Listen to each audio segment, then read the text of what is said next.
गजाननं भूतगणाधिसेवितं कपित्थजम्बूफलचारुभक्षणम् उमासुतं शोकविनाशकारकं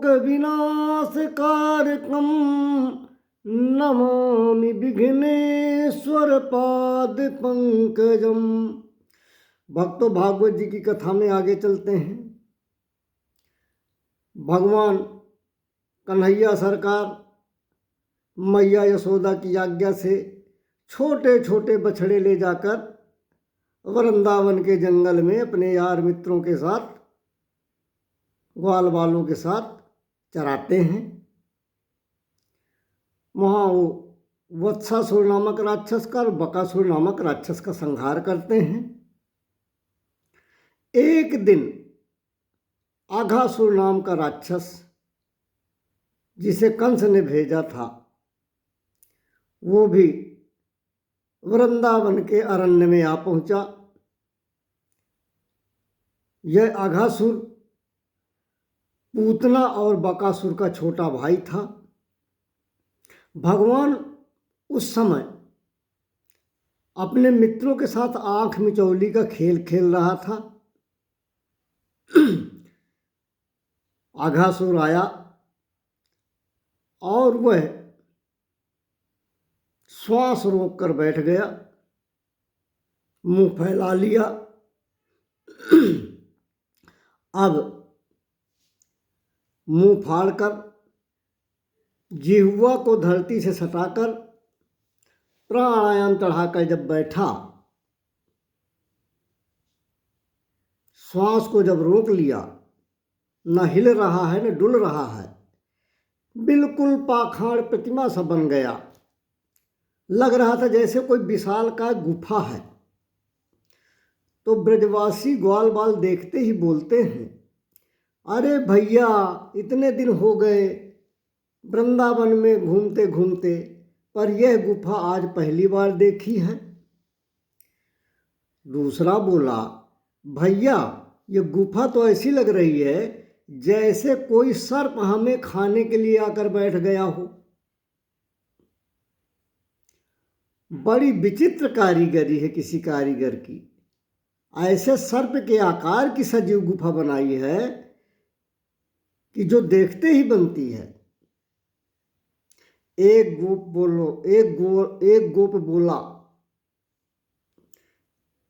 भैया जी, मैंने सुना है कि वृंदावन की गुफाओं में बड़े बड़े संत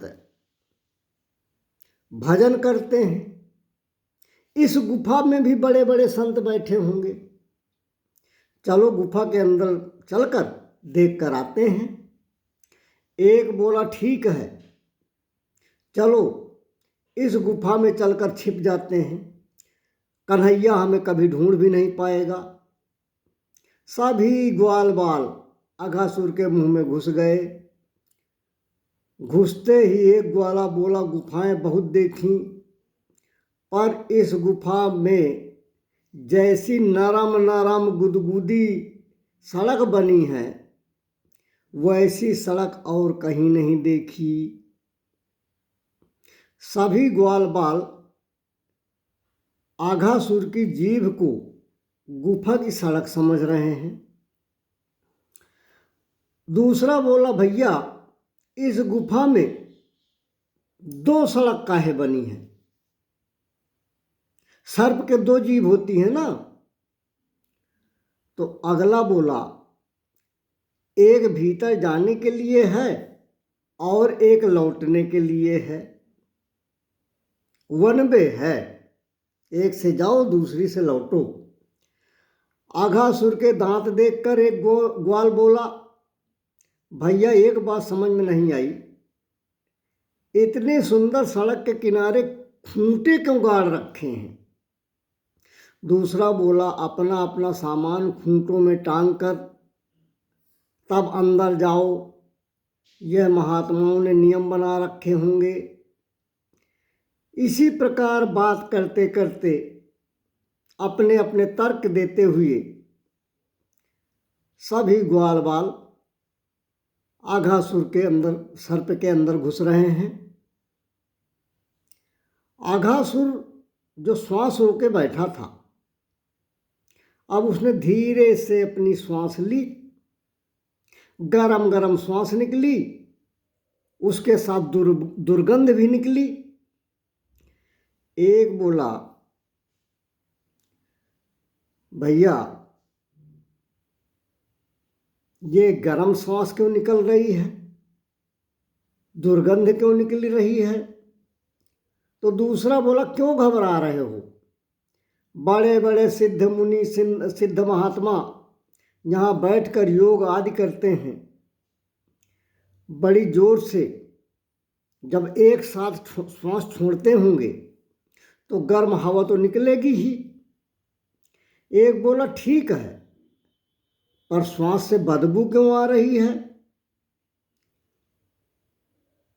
तब एक ने कहा, जब महात्मा ध्यान में ध्यानमग्न हो जाते हैं, ध्यान में लीन हो जाते हैं, तो उन्हें अपने शरीर का ही ध्यान नहीं रहता, इसलिए शरीर की साफ सफाई वो कर ही नहीं पाते,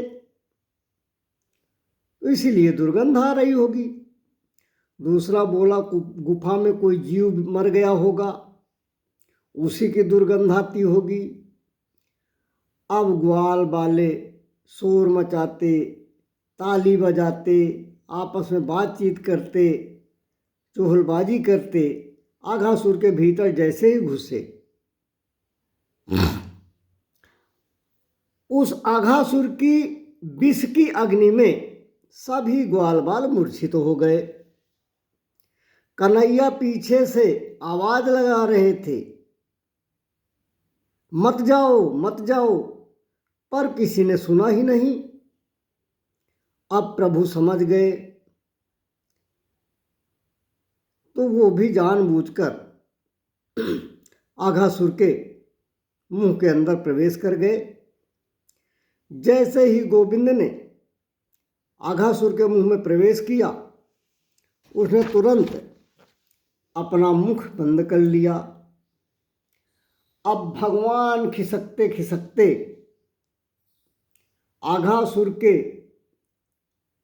कंठ में श्वास नली के उस भाग में पहुंचे जहां पर उससे वो श्वास ले रहा था। भगवान ने उसकी श्वास नली को रोककर कंठावरोध उत्पन्न कर दिया, उसकी श्वास नली को रोककर बैठ गए। अब तो उसकी श्वास एकदम बंद हो गई। बिना श्वास के आघासुर छटपटाने लगा। थोड़ी देर तड़पा, उसका ब्रह्मांड रंध्र फट गया। ब्रह्मांड रंध्र जब फटा तो भयंकर शब्द हुआ। भयंकर शब्द होने से, ब्रह्मांड रंध्र फटने से बड़ा सा छिद्र हो गया। उसी छिद्र से भगवान सभी ग्वाल बालों को बाहर ले आए। भगवान सभी ग्वाल बालों को होश में लाकर चैतन्य किए। अब आघासुर के शरीर से एक परम ज्योति निकली और भगवान के चरणों में विलीन हो गई।